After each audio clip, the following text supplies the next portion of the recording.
Jason, I understand you recently became the proud owner of a Porsche Cayenne Turbo. Can you tell us a little bit about it? Sure. So this was like a really hard thing for me.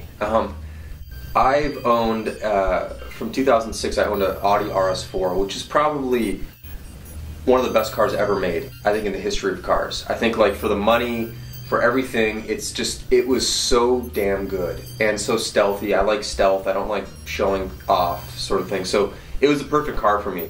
But I was starting to get that itch, as car lovers do. You get that itch, you want something new. I only have 2 garage spots. I've got another car in my other garage spot, so I couldn't get a 3rd car. I had to get rid of something.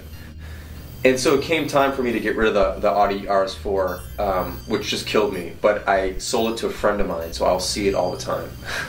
So that's good.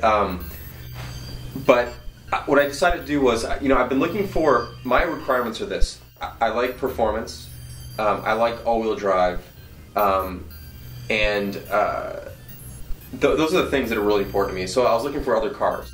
I could get an S5, I could stay in the Audi range, get an S5, but it was a sort of a step down. That's the other thing, I feel like I can't step down anymore. I've just like got that thing. So the S5 for me is a step down from the RS4, and the RS5 is not out yet. What else compares to the RS4? There's the Audi or the BMW M3, but that's not all-wheel drive. There's nothing in that range, in that size. I can go up to the M5, but that's not all-wheel drive. And so there's really not a lot of choices. A Bentley or something, but I'm not a Bentley kind of guy. So I started looking at Porsche 911. I started looking at the Panamera, and they weren't practical. The 911 isn't practical enough for me. I wanted some space. It's just not that. And the Panamera, I just don't really care for the look of it, and the high end's very expensive. And so I said, I love this brand Porsche. I've never owned one. My dad owned one a long time ago, and everyone I know loves the brand. So what else can I look at? And I started looking at the Cayenne.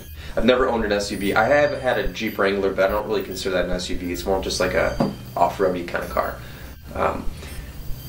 And so I started looking at the Cayenne, and I kept telling myself, what the hell am I doing? Why am I looking at an SUV? This is not me.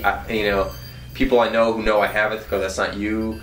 But I felt like I should give it a chance. And I drove it. I drove the Turbo. I drove the S. And I did not like the previous design, but the new design I really like quite a bit.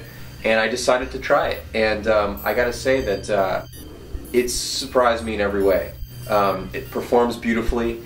It doesn't feel like a truck. It handles like a car. I mean, not like my RS4, but it handles like a car. It's got a lot of performance. The interior is, I think, the best interior in the game right now in that range.